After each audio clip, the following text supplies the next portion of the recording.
हम रेडियो में और टेलीविज़न में सुनते हैं, बहुत बार किताबों में पढ़ते हैं, शोध यात्राओं से उनके गुजरते हैं, लेकिन जब कोई प्रतिभा सामने होती है तो एक बात ही और होती है, एक अपनेपन की बात उसमें बढ़ती है। और हमारे जैसे ऑडियंस में बार बार हमें ये लगता है कि ये उसी मिट्टी से आए हैं जहाँ से हमारा भी रिश्ता है। ये खिले कहीं हों, विकसित कहीं हुए हों, लेकिन इनका जो मूल खनिज इनकी रचनात्मकता में है, उसका ताल्लुक हिमालय से है, उसका ताल्लुक उत्तराखंड से है। आज सबसे पहले मैं जिनसे बोलने का आग्रह करने जा रहा हूं, वह पुरातत्व के आदमी हैं, जो हड़प्पन, प्री हड़प्पन तमाम सभ्यताओं को दुनिया से के सामने लाने वाले लोगों में से हैं। जब वो हमारे बीच होते हैं तो इतिहास और पुरातत्व ही हमारे बीच नहीं होता है, बल्कि एकाएक हमें पुरातत्व विभाग की वो पूरी परंपरा याद आ जाती है जो अंग्रेजों के ज़माने में शुरू हुई थी, हड़प्पा मोहनजोदड़ो की खुदाई के साथ, और उसके बाद तक हमें दोनों जोशी बंधुओं की भी याद आती है, जो पुरातत्व विभाग के डायरेक्टर जनरल रहे, और दोनों का रिश्ता हमारे पहाड़ों से था और उन्होंने भी अपने तरीके का योगदान दिया। हमें ब्रजमोहन पांडे जी याद आते हैं, और हमें बहुत सारे और लोग याद आते हैं जिन्होंने पुरातत्व के क्षेत्र में असाधारण योगदान दिया। और हम सबको, जो यहाँ हैं और जो यहाँ नहीं है, उन सबको भी उनकी धोलावीरा के काम का इंतजार है, और वो दुनिया के सामने उन्हीं के द्वारा लाया जा सकता है, कोई और नहीं ला सकता है। और हम सब दुआएं देते हैं, प्रार्थना करते हैं कि जल्दी से जल्दी धोलावीरा का उनका काम दुनिया के सामने आना चाहिए। और क्योंकि उन्होंने न सिर्फ अपने समय का बहुत बड़ा हिस्सा, अपनी प्रतिभा का बहुत बड़ा हिस्सा उस खुदाई में लगाया है, और धोलावीरा के उस अतीत को वही पुनर्प्रस्तुति हमारी दुनिया के सामने कर सकते हैं। इससे पहले कि मैं उनको यहाँ बुलाऊं, मैं श्रीमती दुर्गा बिष्ट जी के प्रति भी आभार जताता हूँ, जो उनकी जीवन संगिनी है, यहाँ आई हैं। मेरे नैनीताल की हमारी दीदी हैं, उनका बेटा नमित यहाँ पधारा है और बहू इप्सिता यहाँ पधारी है। उनका भी हम पहाड़ की ओर से यहाँ स्वागत करेंगे। और डॉक्टर बिष्ट से मेरा निवेदन है कि आए और अपने बारे में और अपने काम के बारे में हम सबको बताएं। जब कभी ऐसा समारोह होता है तो बहुत ही प्रसन्नता होती है। अपने समाज, अपने उत्तराखंड समाज, अपने मानस केदार समाज के सदस्यगण से मिलने के लिए। हालांकि ऐसे समारोहों में कुछ सीमाएं भी होती हैं। हम तो चाहते हैं कि व्यक्तिगत रूप से आप सबसे हम मुखातिब हो सकें, लेकिन ये संभव नहीं हो पाता। लेकिन फिर भी बहुत सारे परिचित लोग हमारे यहाँ हैं जिनको हम मिल नहीं पाते, लेकिन प्रसंगवश ऐसे प्रसंगों में मिलना होता है तो बहुत प्रसन्नता होती है। जैसे हमारे JNU की रूसी भाषा के उद्भट विद्वान डॉक्टर हेमचंद जोशी जी हमारे बीच में हैं। साहित्य में जिन्होंने बहुत नाम कमाया, बहुत सारे उपन्यास दिए और रचनाएं दी, पंकज बिष्ट जी और बहुत से लोग हैं। मैं आज सबसे मिल भी नहीं पाया हूँ, लेकिन एक विशेष रूप से आभार करूँगा चंदन डांगी जी का, जो इस आयोजन में जिन्होंने संपर्क सूत्र का कार्य किया। जैसे आप जानते हैं, मैं तो पुरातत्व से हूँ, अंग्रेजी में यानी कि आर्कियोलॉजी।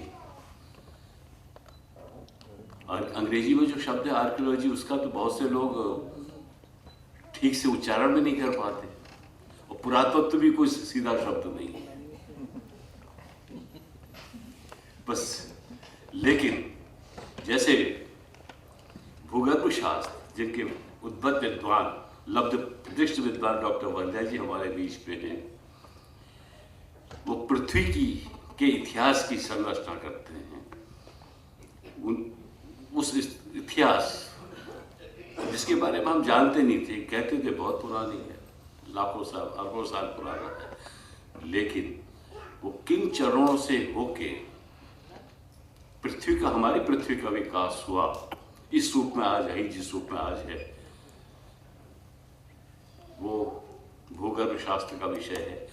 और जिस स्तरीबद्ध संरचनाओं के आधार पर वह काल निर्धारण करते हैं, उसी परंपरा का निर्वाह पुरातत्व में भी होता है।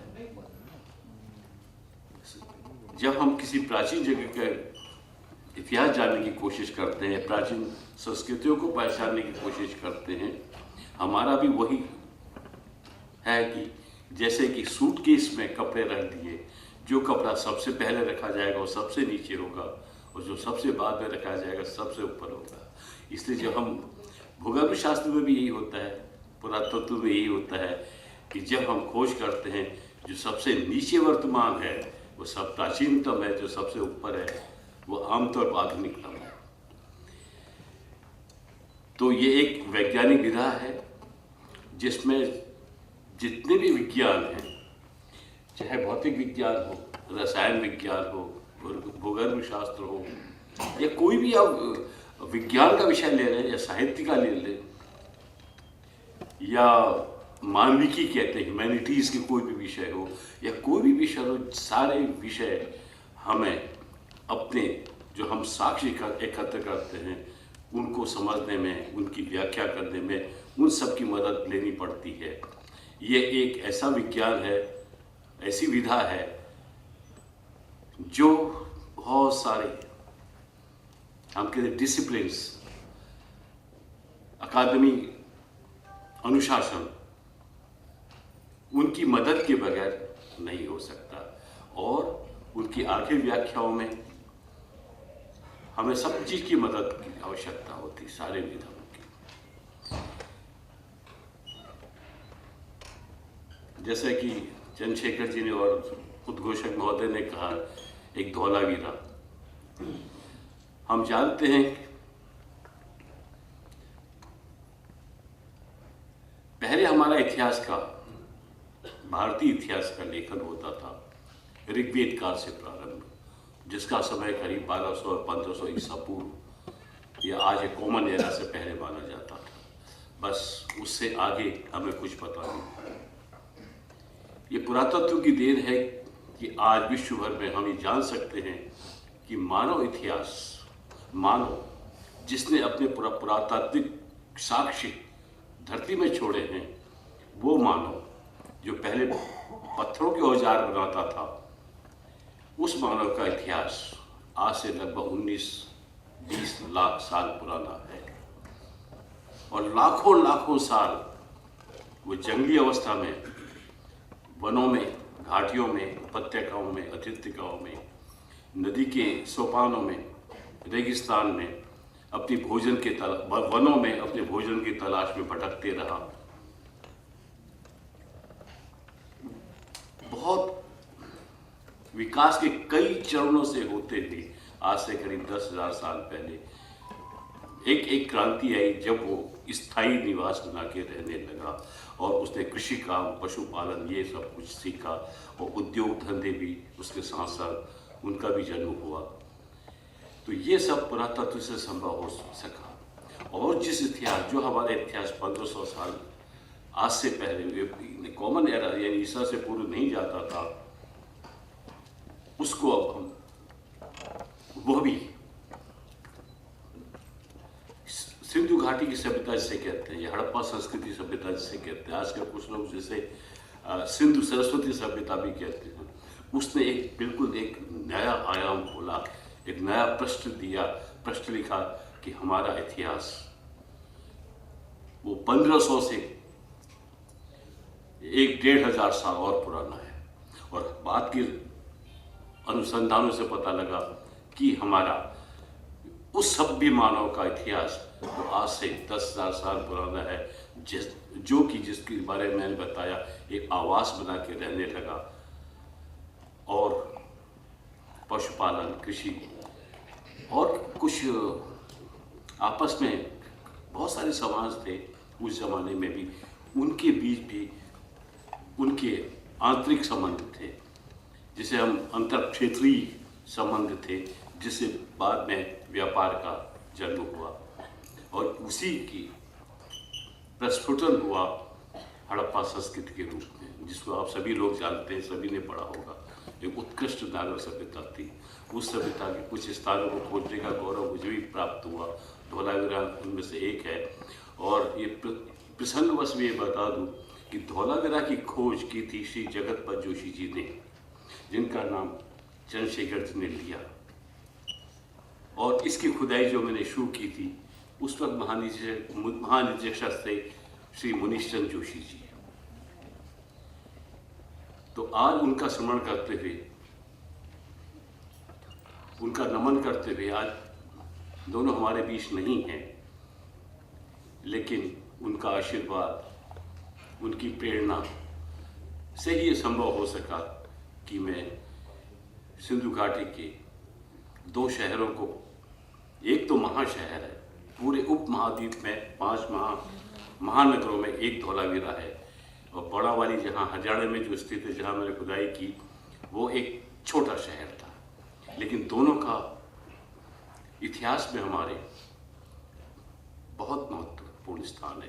विशेष तौर पर धौलावीरा जो आज, अब शायद आप कभी भी कोई भी चैनल खोल लें, चाहे डिस्कवरी हो, BBC हो, भारत देख खोज हो, दुनिया भर की चीज़ें हैं, इन सब में आपको धौलावीरा के बारे में काफ़ी, इंटरनेट में भी काफ़ी कुछ पता लग जाएगा।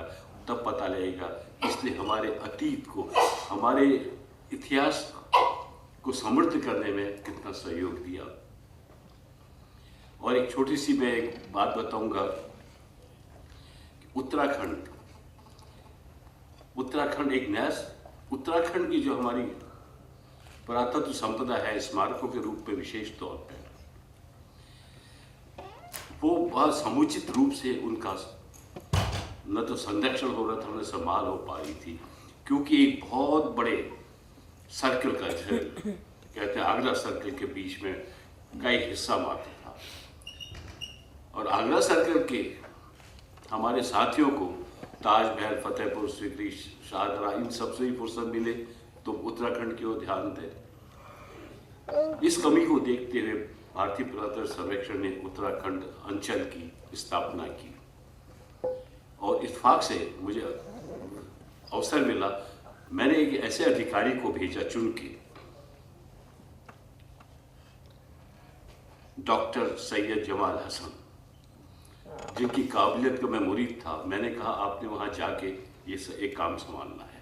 और मुझे बहुत गर्व और खुशी की बात है कि उन्होंने जो कार्य प्रारंभ किया वहाँ के स्मारकों में, पूरा मानस से लेके केदार तक, वो बहुत प्रशंसनीय रहा। और उस काम के को हमारे और सहयोगियों ने आगे बढ़ाया, और आज आप जाएंगे तो वो पहले से कहीं सुंदर रूप में आपको मिलेंगे। और कुछ वहाँ का जहाँ पुरातत्व है, अभी हमें पुरातत्व ठीक से काफ़ी लोग प्रयास कर रहे हैं। पुरातत्व प्राचीन स्थानों की परतों को उघाड़ के इतिहास रखने की अभी आवश्यकता है। हालांकि उसकी कुछ भौगोलिक सीमाएं हैं। संस्कृत का विकास का क्रम शेष भाग उपजाऊ सिंध और गंगा घाटी के लिहाज से बहुत बात का हुआ। खैर, लेकिन विद्वान लोग प्रयासरत हैं। मुझे उम्मीद है कि काफ़ी कुछ पुराने इतिहास को, पुराने अतीत को हम समेट सकेंगे और एक नया अध्याय जोड़ सकेंगे। आप सब लोग यहाँ आए, मैं बहुत अनुग्रहित हूँ। आप सबका बहुत बहुत आभार, धन्यवाद।